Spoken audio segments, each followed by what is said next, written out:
कहानी नंबर 152। क्या पैसा ही सब कुछ है? माइकल जैक्सन 150 साल तक जीना चाहता था।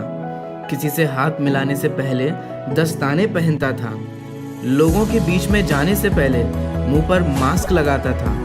अपनी देख रेख करने के लिए उसने अपने घर पर 12 डॉक्टर्स नियुक्त किए हुए थे, जो उसके सर से लेकर पाँव के नाखून तक की जांच प्रतिदिन किया करते थे। उसका खाना लेबोरेटरी में चेक होने के बाद उसे खिलाया जाता था। स्वयं को व्यायाम करवाने के लिए उसने 15 लोगों को रखा हुआ था। माइकल जैक्सन अश्वेत था।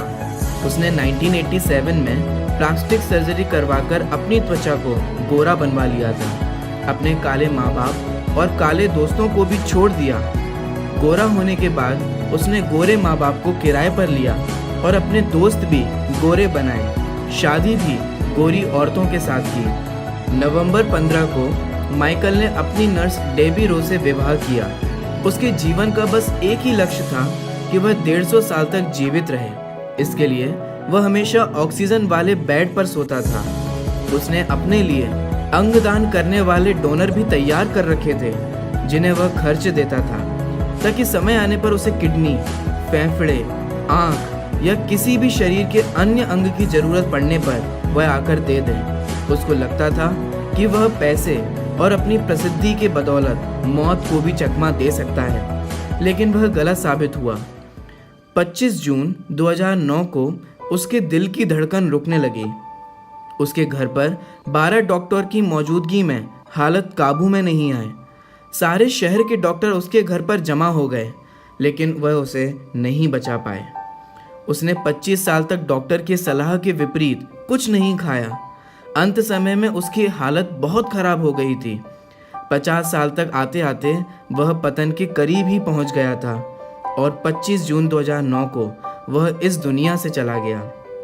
जिसने अपने लिए 150 साल जीने का इंतजाम कर रखा था, उसका इंतजाम धरा का धरा रह गया। जब उसकी बॉडी का पोस्टमार्टम हुआ तो डॉक्टर्स ने बताया कि उसका शरीर हड्डियों का ढांचा बन चुका था। उसका सिर गंजा था। उसकी पसलियां, कंधे, हड्डियां टूट चुके थे।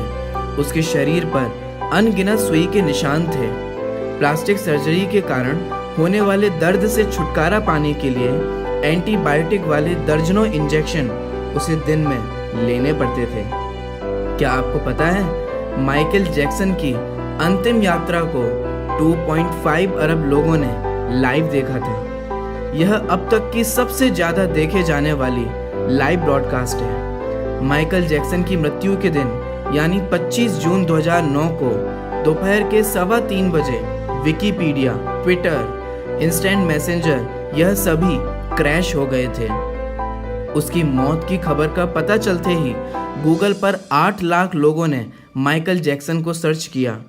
ज़्यादा सर्च होने के कारण गूगल पर सबसे बड़ा ट्रैफिक जाम हुआ था और गूगल क्रैश हो गया। 2.5 घंटे तक गूगल काम नहीं कर पाया। मौत को चकमा देने की सोचने वाले हमेशा मौत से ही चकमा खा जाते हैं। सार यही है कि बनावटी दुनिया के बनावटी लोग कुदरती मौत की बजाय बनावटी मौत ही मरते हैं। ऐसे प्रसंगों को जानकर कुछ गंभीर प्रश्न उपस्थित होते हैं, जिनका हम सभी को चिंतन अवश्य करना चाहिए।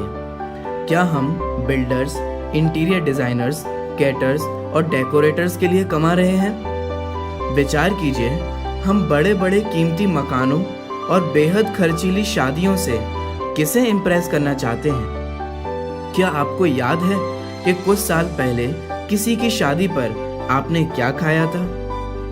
जीवन के प्रारंभिक वर्षों में क्या हम पशुओं की तरह काम में जुटे नहीं रहते? कितनी पीढ़ियों के खान पान और लालन पालन की व्यवस्था करनी है हमें। आजकल अधिकांश लोगों के 2 बच्चे हैं, बहुतों का तो सिर्फ एक ही बच्चा है। तो फिर सोचिए कि हमारी ज़रूरत कितनी है और हम पाना कितना चाहते हैं। क्या हमारी अगली पीढ़ी कमाने में सक्षम नहीं है, जो हम उनके लिए ज़्यादा से ज़्यादा सेविंग कर देना चाहते हैं? क्या हम रोज अपने जीवन से कुछ समय निकालकर अपनी शांति के लिए, स्वयं के स्वाध्याय के लिए समय नहीं निकाल सकते? हम कमाने के साथ आनंद भी क्यों नहीं प्राप्त कर सकते? इससे पहले कि आप स्लिप डिस्क के शिकार हो जाएं, इससे पहले कि कोलेस्ट्रॉल आपके हार्ट को ब्लॉक कर दे, ज्ञान और आनंद प्राप्ति के लिए समय निकालिए। वास्तव में विचार करें तो हम किसी प्रॉपर्टी के मालिक नहीं होते। सिर्फ कुछ कागजातों, कुछ दस्तावेजों पर अस्थायी रूप से हमारा नाम लिखा होता है और हमें ऐसा लगता है कि यह जमीन हमारी है। किसी के भी बारे में उसके शानदार कपड़े और बढ़िया कार देखकर ही राय मत बनाइए।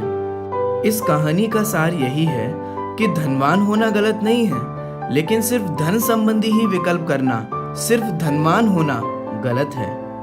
आइए हम और आप जिंदगी को पकड़ें इससे पहले कि जिंदगी हमें पकड़ ले। आपको ये कहानी कैसी लगी यह हमें कमेंट कर कर अवश्य बताएं। हमने बहुत मेहनत से और बहुत समय निकाल करके इस कहानी को बनाया। आप थोड़ा सा समय निकाल करके इस कहानी को सभी के साथ शेयर अवश्य करें। आपने ये कहानी अंत तक देखी और अपना बहुमूल्य समय इस कहानी को देखने में लगाया, अतः आपका हृदय से बहुत बहुत धन्यवाद।